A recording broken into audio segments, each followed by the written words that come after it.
जय हिंद, वंदे मातरम। शिवान सर के YouTube channel पर एक बार फिर से आप सभी लोगों का स्वागत है। तो बहुत दिनों बाद हम वीडियो बना रहे हैं। ऐसा इसलिए क्योंकि मैंने पिछले कुछ दिनों में 4-5 वीडियो डाली थी, उस पर व्यूज़ नहीं आए।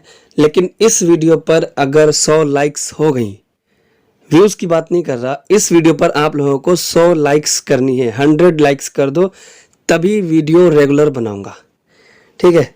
तो इस वीडियो को अभी के अभी लाइक करो, चैनल पर अगर नए हो तो सब्सक्राइब करो अगर नहीं किया है तो। चलिए वीडियो शुरू करते हैं बिना किसी देरी के। तो आज डीएलएड 4th सेमेस्टर की क्लास हम ये बना रहे हैं, हिंदी क्लास, ठीक है। तो हिंदी व्याकरण के अंतर्गत जो कुछ भी आता है वो हम आपको पढ़ाएंगे। तो सबसे पहले हम आपके इस क्लास में पढ़ाएंगे वाच्य के बारे में, ठीक है। वाच्य किसे कहते हैं, वाच्य के भेद या वाच्य के प्रकार आपसे प्रश्न पूछ लिया जाता है एग्जाम में। तो वाच्य किसे कहते हैं बताइए। क्रिया के उस रूपांतर को कहते हैं, वाच्य क्रिया के उस रूपांतर को कहते हैं जिससे ये जाना जाता है कि वाक्य में कर्ता के विषय में या कर्म के विषय में या भाव के विषय में क्रिया द्वारा कहा गया है, ठीक है। किसके विषय में? कर्ता के विषय में, ठीक है, जो कर्ता है, जो सब्जेक्ट होता है, और जो कर्म, ठीक, जो कर्म होता है, और भाव के विषय में क्रिया द्वारा क्या कहा गया है, क्रिया के उस रूपांतर को हम वाच्य कहते हैं। तो उम्मीद है आप लोग वाच्य क्या होता है, वाच्य की परिभाषा अच्छे से समझ गए होंगे।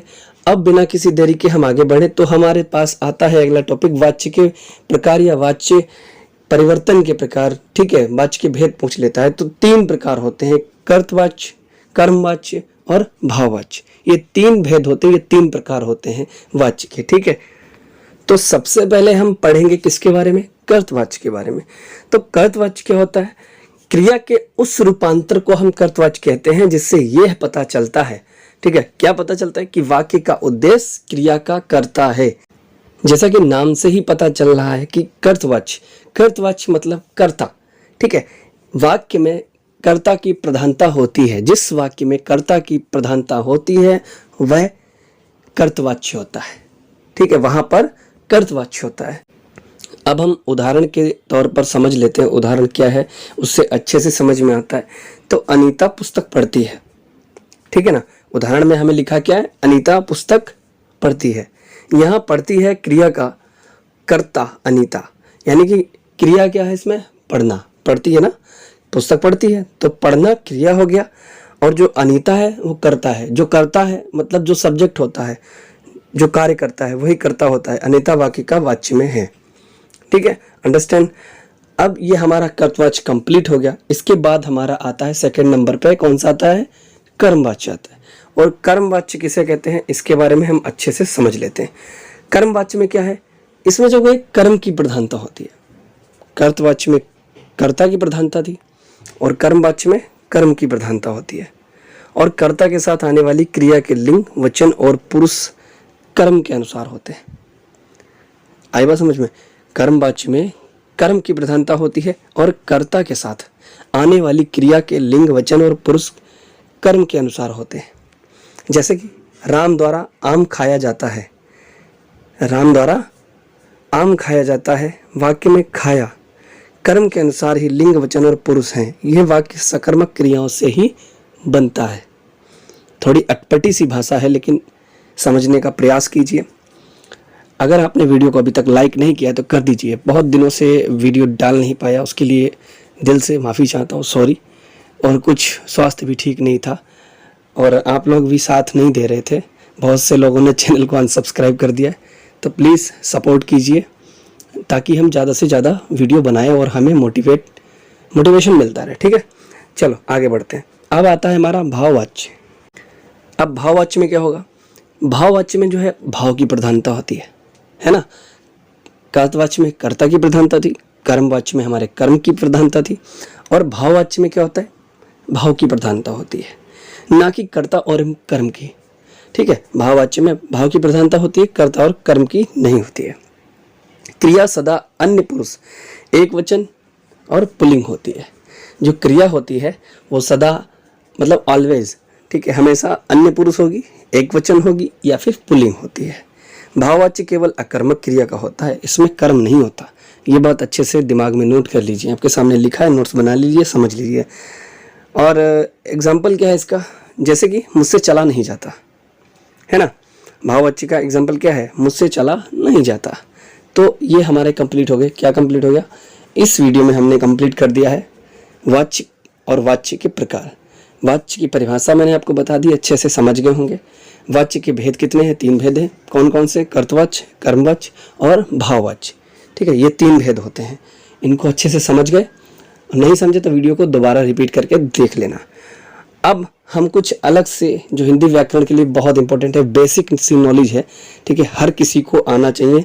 आप जरूरी नहीं कि डीएलएड 4th सेमेस्टर में है, किसी भी सेमेस्टर में है, अगर आपके पास हिंदी सब्जेक्ट है, चाहे आप सीटेट यूपी टेट की तैयारी कर रहे हैं, उसमें भी हिंदी व्याकरण कंपलसरी होता है। हिंदी व्याकरण हर जगह चलती है, ठीक है, हर क्लास में। तो हिंदी भाषा की लिपि कौन सी है, ये एग्जाम जो है सीटेट का हो या यूपी टेट का हो या सुपर टेट हो या आपका डीएलएड का किसी भी सेमेस्टर का एग्जाम हो, ये क्वेश्चन पूछा ही जाता है। अधिकतर चांस है ये क्वेश्चन आता है कि हिंदी भाषा की लिपि कौन सी है। तो भैया इसका आपको सीधे सीधे जवाब देना है, हिंदी भाषा की लिपि जो है वो देवनागरी लिपि है। हमारी हिंदी भाषा की लिपि देवनागरी लिपि है। और देवनागरी वर्णमाला में कुल कितने वर्ण होते हैं, पहले आप लोगों ने सुना होगा, जब आप छोटे थे तब लोग कहते थे छोटा बड़ा में कितने अक्षर होते हैं, तो हम लोग बोलते थे कि 52 अक्षर होते हैं, है ना, 52 वर्ण बताते थे, 52 अक्षर।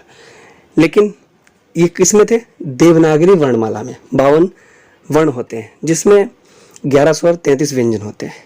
ठीक है, अब हम क्या पढ़ते हैं कि 11 स्वर और 33 व्यंजन, यही तो पढ़ते हैं। एक अनुस्वार होता है जिसको अंग बोलते हैं, आ के ऊपर बिंदी रखी होती है, और एक विसर्ग होता है आहा। ठीक है, आहा, आ के आगे 2 विसर्ग बिंदी होती हैं, ये सम्मिलित होते हैं इसमें। इसके अतिरिक्त क्या होता है, हिंदी वर्णमाला में 2 द्विगुण व्यंजन। अच्छा, द्विगुण व्यंजन कौन से होते हैं, ये भी एग्जाम में पूछ लेता है, एमसीक्यू में, ऑब्जेक्टिव में, कि द्विगुण, एक हमारा लड़ना वाला अड़ा है, ठीक है, एक लड़ना वाला है अड़ा और एक पढ़ना वाला अड़ा। ठीक, ये 2 हमारे द्विगुण व्यंजन होते हैं। और संयुक्त व्यंजन कौन कौन से हैं, ये भी एग्जाम में पूछ लेता है। नीचे आपको वर्ण दिए होंगे, आपको व्यंजन दिए होंगे, और आपसे कहा गया कि संयुक्त व्यंजन बताइए इनमें से कौन से हैं, या संयुक्त व्यंजन कितने होते हैं, संख्या लिखिए, या चारों नाम लिखने के लिए जाते हैं, तो आपको क्या लिखना है, छा, त्रा, ज्ञा और श्रा। जो छा बना होता है, ठीक है, ये का प्लस शा से बना होता है, शॉर्टकट वाला शा, और त्रा ता प्लस रा से बना होता है, और ज्ञा जा प्लस अय्या से बना होता है, श्रा शा प्लस रा से बना होता है। ठीक है, तो आप लोग इस वीडियो में मैंने कुछ टॉपिक कवर करा है, आपको समझ में आ गए होंगे। आज की वीडियो में बस इतना ही। अगर आप हमारे टेलीग्राम चैनल को ज्वाइन करना चाहते हैं तो लिंक डिस्क्रिप्शन बॉक्स में है। हमारे टेलीग्राम का यूज़र नेम है @शिवांश सर। ठीक है, शिवांश सर डाल देना, आ जाएगा। लिंक आपको डिस्क्रिप्शन बॉक्स में मिल जाएगी। और इंस्टाग्राम पर भी फॉलो कर सकते हो, अगर मैसेज करना चाहते हो, बात करना चाहते हो, तो वहाँ पर भी @शिवांश सर। ठीक है, स्टार्टिंग में जब मैंने वीडियो बनाना शुरू किया था तो आप लोगों ने बहुत अच्छी तरह से सपोर्ट किया था। ठीक है, बहुत अच्छी से लाइक करते थे, कमेंट करते थे, सब्सक्राइब किया था अच्छे से।